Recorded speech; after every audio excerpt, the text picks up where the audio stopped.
नमस्कार, देशोन्नतीच्या सुपर 30 मध्ये मी साक्षी आपलं स्वागत करते। बघूया आजच्या काही सुपर 30 बातम्या। धुळे शहरात एक विचित्र अपघात झालाय। एका भरधाव वेगातील कार थेट नदीत कोसळली। ही घटना कालिका देवी मंदिराच्या जवळ घडली। या अपघातात अमरावती येथील एक तरुण जखमी झालाय। गुगल मॅप बघून गाडी चालवत असताना हा अपघात झालाय। शनिवारी 31 मे रोजी दुपारी ही घटना घडली। पांझरा नदीच्या फरशी पुलावरून कार खाली पडली। पोलिसांकडून अपघातग्रस्त कारची नोंदणी करण्याचे काम उशिरापर्यंत सुरू होते। गुरु शिष्याच्या नात्याला पवित्र समजले जाते, मात्र याच नात्याला नाशिकमध्ये काडीमा फासणारी घटना घडली आहे। नाशिकमध्ये नर्सिंग कॉलेजमधील प्राचार्याने 4 विद्यार्थिनींचा विनयभंग केल्याची घटना समोर आली। प्रवीण घोलप असर आरोपी प्राचार्याचे नाव आहे। नाशिकमधील नामांकित कॉलेजच्या प्राचार्य विरोधात भद्रकाली पोलीस ठाण्यात गुन्हा दाखल करण्यात आलाय। या प्रकरणी पोलिसांकडून तपास करण्यात येत आहे। स्थानिक स्वराज्य संस्थांच्या निवडणुकीच्या तोंडावर मनसे प्रमुख राज ठाकरे यांना पुण्यामध्ये मोठा धक्का बसलाय। निवडणुकीच्या तोंडावर 100 कार्यकर्त्यांनी मनसेला जय महाराष्ट्र केलाय। आज रविवारी मनसेच्या 100 कार्यकर्त्यांनी शरद पवार यांच्या राष्ट्रवादी काँग्रेसमध्ये प्रवेश केला। पुण्यातील मोदी बागेत पक्ष प्रवेश सोहळा पार पडला। यावेळी शरद पवारही उपस्थित होते। 4 महिन्यात पुणे महानगरपालिकेच्या निवडणुका पार पडणार आहेत। त्याआधीच मनसेला पुण्यात मोठं खिंडार पडले आहे। भंडाऱ्यातील साकोली येथे विचित्र अपघात झालाय। दुचाकीला ऑटोने जोरदार धडक दिली, त्यामुळे दोघे महामार्गावर पडले। त्या दोघांना डस्टर कारने जोरात धडक दिली। या अपघातात 2 जणांचा जागीच मृत्यू झालाय। या विचित्र अपघातानंतर परिसरात हळहळ व्यक्त करण्यात येत आहे। पोलिसांनी ऑटो चालकाविरुद्ध गुन्हा दाखल केला असून पुढील तपास सुरू करत आहे। महाराष्ट्राचे उपमुख्यमंत्री अजित पवार यांना नागालँडमध्ये मोठा धक्का बसला आहे। राष्ट्रवादी काँग्रेसच्या नागालँडमधील 7 आमदारांनी अजित पवारांची साथ सोडली असून सत्ताधारी एनडीपीपी मध्ये प्रवेश केला आहे। 7 आमदारांनी एनडीपीपी मध्ये पक्ष प्रवेश केल्याने मुख्यमंत्री नेफ्यू रियो यांच्या नेतृत्वाखाली एनडीपीपी पक्षाला विधानसभेमध्ये पूर्ण बहुमत मिळाले आहे। अजित पवार गटाच्या विलीनीकरणामुळे एनडीपीपीचे विधानसभेतील संख्याबळ 32 वर पोहोचले आहे। धुळे जिल्ह्यात माणुसकीला काडीमा फासणारी घटना घडली आहे। सावत्र बापाने दारूच्या नशेत 1.5 वर्षाच्या लेकीचा जीव घेतलाय। नराधाम बापाने 1.5 वर्षाच्या मुलाला जमिनीवर जोरात आपटलं, त्यामुळे चिमुकलाचा जागेवरच मृत्यू झाला। या धक्कादायक घटनेनंतर धुळ्यात एकच खळबळ उडाली आहे। नराधाम बापाने आईच्या डोळ्यासमोरच लेकाची हत्या केली, त्यानंतर मृतदेह शेतात पुरला। या प्रकरणी पोलिसांनी आई बाप दोघांनाही बेड्या ठोकल्या आहेत। सावत्र बापाचे नाव पंकज बागुल असं आहे। भारतीय हवामान खात्याने कोकण आणि विदर्भात पुढील काही दिवसात जोरदार पावसाचा अंदाज वर्तवलाय। कोकणातील रत्नागिरी, सिंधुदुर्ग, रायगड आणि अलिबागसह गोव्यात मुसळधार ते अतिमुसळधार पावसाची शक्यता आहे। यामुळे या भागात पूरस्थिती निर्माण होण्याची शक्यता आहे। हवामान खात्याने या भागांसाठी ऑरेंज आणि रेड अलर्ट जारी केला आहे। याशिवाय विदर्भात वादळी वाऱ्यासह हलका ते मध्यम पाऊस पडण्याची शक्यता आहे। मध्य महाराष्ट्र आणि मराठवाड्यातही तुरळक ठिकाणी पाऊस आणि वादळी वारे अपेक्षित आहेत। मुख्यमंत्री देवेंद्र फडणवीस यांनी आज सिंहस्थ कुंभमेळ्याच्या नियोजनाची बैठक घेतली। यामध्ये 13 आखाड्याचे प्रमुख साधू आणि कॅबिनेट मधील मंत्र्यांचा समावेश होता। नाशिकच्या जिल्हाधिकारी कार्यालयात याविषयी बैठक झाली। या बैठकीत आगामी सिंहस्थ कुंभमेळ्यातील अमृत स्नान, शाही स्नानाच्या तारखा जाहीर करण्यात आल्या आहेत। मसाजोगचे सरपंच संतोष देशमुख यांच्या क्रूर हत्येनंतर बीड जिल्ह्यातील पोलिसांचे एक कारनामे समोर आले। त्यात बडतर्फ पोलीस अधिकारी रणजित कासले यांच्या वक्तव्यांनी तर पोलीस खात्याची लतकर वेशीवर टांगली। त्यांनी अनेक धक्केदायक दावे केले। बीड कारागृहात असताना त्यांनी वाल्मिक कराड्याला चिकन, मटण आणि सर्व सोयी सुविधा देण्यात येत असल्याचा दावा केला होता। कासले जामिनावर बाहेर आले होते। त्यानंतर त्यांनी पुन्हा त्यांच्या सोशल मीडिया खात्यावरून अनेक गोप्यस्फोट केले। सोशल मीडियावर नेत्यांची पोलखोल करणं बडतर्फ पोलीस अधिकारी रणजित कासलेला भोवलं। रणजित कासलेला मुंबई गुन्हे शाखेने अटक केली आहे। ज्येष्ठ सामाजिक कार्यकर्ते आणि कष्टकरी चळवळीचे आधारस्तंभ बाबा आढाव यांचा 95वा वाढदिवस रविवारी साजरा करण्यात आला. पुण्यातील मार्केट यार्डमधील हमाल पंचायतीच्या कार्यालयात शरद पवार यांच्या उपस्थितीत बाबा आढाव यांचा वाढदिवस साजरा झाला. बाबा आढाव यांनी संपूर्ण आयुष्यभर कष्टकऱ्यांची सेवा केली. त्यांचा 100वा वाढदिवस पण आपण मोठ्या उत्साहात साजरा करू या शब्दात अनोख्या शुभेच्छा राष्ट्रवादी काँग्रेस शरदचंद्र पवार पक्षाचे नेते शरद पवार यांनी दिल्या. भिवंडी शहरात मध्यरात्रीच्या सुमारास दरोडा टाकण्याच्या तयारीत शस्त्रांसह रेकी करत होते. यापूर्वीच पोलिसांच्या पथक दाखल झाल्याने दरोडखोरांनी पळ काढला. मात्र पाठलाग करत 4 जणांना शांतीनगर पोलिसांनी ताब्यात घेतले असून त्यांच्याजवळ एक BMW कार, 2 गावठी कट्टा, 2 पिस्तल असा एकूण 17,35,200 रुपयांचा मुद्देमाल जप्त करण्यात आलाय.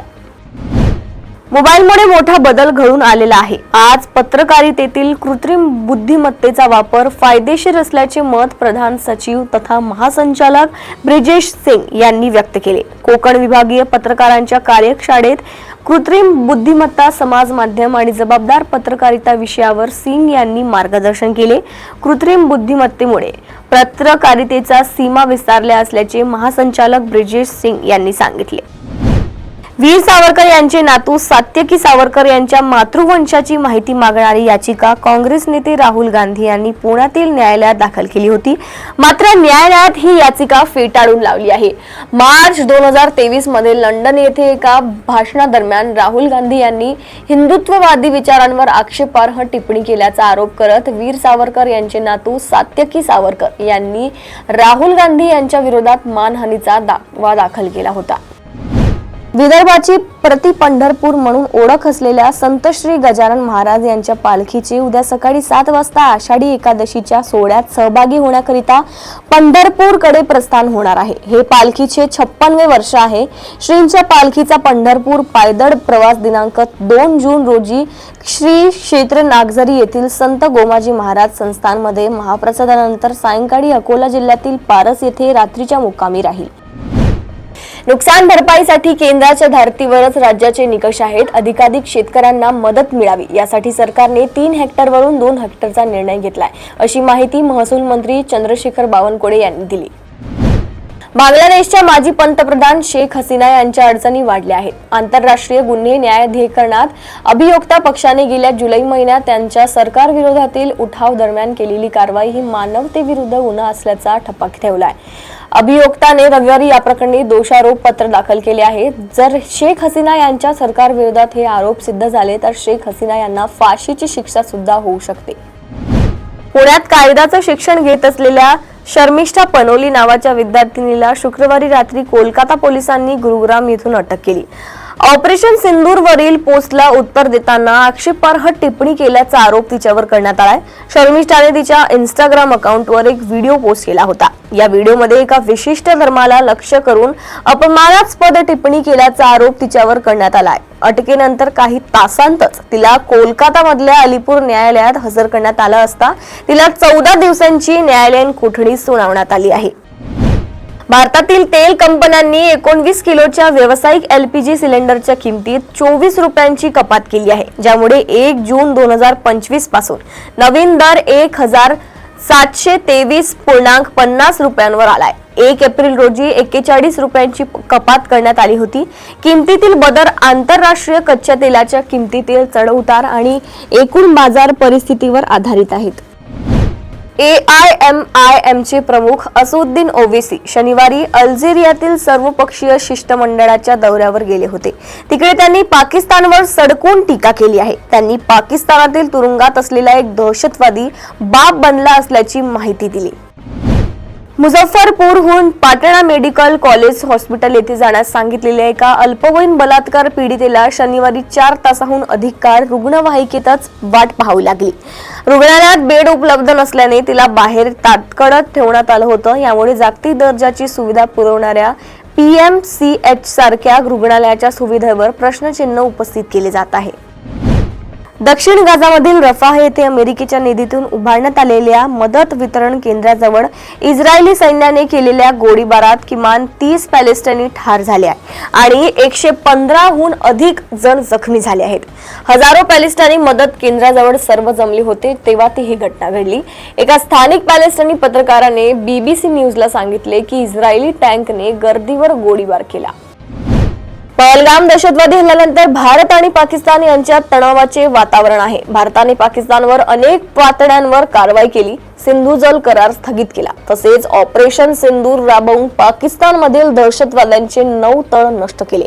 या सर्वांचा परिणाम पाकिस्तानवर दिसून येत आहे. आता पाकिस्तानचे पंतप्रधान शाहबाज शरीफ यांना पाण्याचे महत्त्व समजले आहे.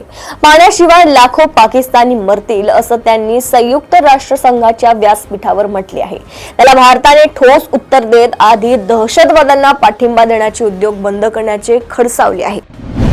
इस्रायलचे पंतप्रधान बेंजामिन नेतन्याहू यांच्यानंतर आता इस्रायलच्या संरक्षण अधिकाऱ्यांनी हमासला मोठा झटका दिल्याचा दावा केलाय.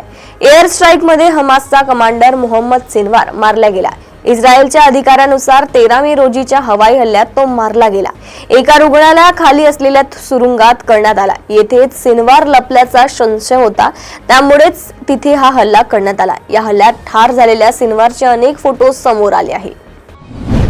4-6 महिन्यात कृषी वस्तू बाजारातील किमती विविध कारणांनी कशा नियंत्रित राहतील आणि त्यामुळे खाद्य महागाई रिझर्व्ह बँकेच्या अपेक्षानुरूप राहिल्यामुळे व्याज दरात कपातीला पूरक वातावरण राहिले असे म्हटले होते. त्याबरोबरच एकंदर बाजार ग्राहक स्नेही राहतील असेही म्हटले होते. मागील काही दिवसात घडलेल्या घटनांमुळे आपण अनुमानित केलेल्या कृषी बाजार कालाला अधिकच बळकटी मिळाली आहे. अर्थात त्याबरोबरच काही समस्या देखील निर्माण होणार आहे. दक्षिण आणि मध्य भारतात अवकाळी आणि पूर्व मान्सून पावसाने धुवाधार बॅटिंग केली. मे महिन्यातच पावसाने अनेक रेकॉर्ड ब्रेक केले, त्यामुळे आता तोंडाशी आलेले काही पीक हातचे गेले. मुसळधार पावसाने कोट्यवधी रुपयांच्या कांद्याचे पीक खराब झाले. त्यामुळे राज्यातील कांदा उत्पादक शेतकऱ्यांच्या संघटनेने नुकसान भरपाईची मागणी केली. शेतकऱ्यांनी प्रति एकर 1 लाख रुपये भरपाईची मागणी केली आहे. कांद्याचे मोठे नुकसान झाल्याने आता कांद्यांचा भाव वधारणार का असा सवाल केला जातोय. जवळपास 3 दशकांच्या संसारानंतर ऑस्ट्रेलियन अभिनेता हक जॅकमन आणि ऑस्ट्रेलियन अभिनेत्री डेबोरा ली फर्नेस यांनी घटस्फोटासाठी अर्ज दाखल केला आहे. 2 वर्षांपूर्वी सप्टेंबर 2023 मध्येच हे दोघं वेगळे झाले होते. त्यानंतर आता त्यांनी अधिकृतरित्या विभक्त होण्यासाठी प्रक्रिया सुरू केली आहे. डेली मेलच्या वृत्तानुसार जॅकमन आणि डेबोरा यांनी त्यांच्या मालमत्तेच्या विभाजनाबाबत एक करार केला आहे, ज्यामध्ये तब्बल $387 दशलक्ष म्हणजे जवळपास 3,387 कोटी रुपये संपत्तीचा समावेश आहे. हैदराबाद इथं शनिवारी झालेल्या मिस वर्ल्ड स्पर्धेत थायलंडच्या ओपन सुचाता चुआंगस्त्री हिने बाजी मारली. गेल्या वर्षीच्या विश्वसुंदरी क्रिस्टिना पिग्जकोवा हिने ओपन सुचाला हिच्या डोक्यावर विजेतेपदाचा मुकुट चढवला. इथिओपियाची हॅसिड डेरेजा अदमासू हिने दुसरा तर पोलंडची मेव क्लासदा हिने तिसरा क्रमांक मिळवला. भारताचा स्टार क्रिकेटपटू रिंकू सिंग येत्या 18 नोव्हेंबर 2025 रोजी लग्न बंधनात अडकणार आहे. वाराणसी येथे एका हॉटेलमध्ये हा विवाह सोहळा पार पडणार आहे. विशेष म्हणजे त्याची होणारी पत्नी ही एक खासदार असून त्यांचे नाव प्रिया सरोज असे आहे. प्रिया सरोज या उत्तर प्रदेशमधील समाजवादी पार्टीच्या मछली शहर या मतदारसंघाच्या खासदार आहेत. भारत आणि इंग्लंड यांच्यात 5 सामन्यांची कसोटी मालिका खेळवली जाणार आहे. या मालिकेसाठी टीम इंडियाचा संघही जारी करण्यात आला. या मालिकेतील पहिला सामना 20 जून पासून हेडिंग्ले क्रिकेट ग्राउंडवर खेळला जाणार आहे. ही मालिका टीम इंडियासाठी खूप महत्त्वाची असणार. खरं तर भारतीय संघ या मालिकेतून वर्ल्ड कपच्या नवीन चक्राची सुरुवात करेल. मुंबई इंडियन्सच्या IPL 2025च्या फायनलमध्ये पोहोचण्यासाठी एक पाऊल पुढे टाकले आहे. त्यांनी एलिमिनेटर मॅचमध्ये गुजरात टायटन्सला 20 धावांनी हरवले. आता क्वालिफायर 2 मध्ये त्यांचा सामना पंजाब किंग्सशी होणार आहे. जर मुंबई इंडियन्स जिंकली तर 3 जूनला त्यांचा अंतिम सामना रॉयल चॅलेंजर्स बंगळुरू सोबत होईल. IPL 2025चा अंतिम सामना देखील अहमदाबादच्या नरेंद्र मोदी क्रिकेट स्टेडियम मध्ये होणार आहे. पण त्याआधी RCBचा माजी खेळाडू AB डिव्हिलियर्सला एक भीती वाटत आहे. ही भीती आहे जसप्रीत बुमराहची. बुमराहने मुंबई इंडियन्ससाठी या सीझनमध्ये जोरदार बॉलिंग केली आहे. तर या होत्या आजच्या काही सुपर 30 बातम्या. अशाच बातम्या जाणून घेण्यासाठी बघत रहा देशोन्नती. नमस्कार.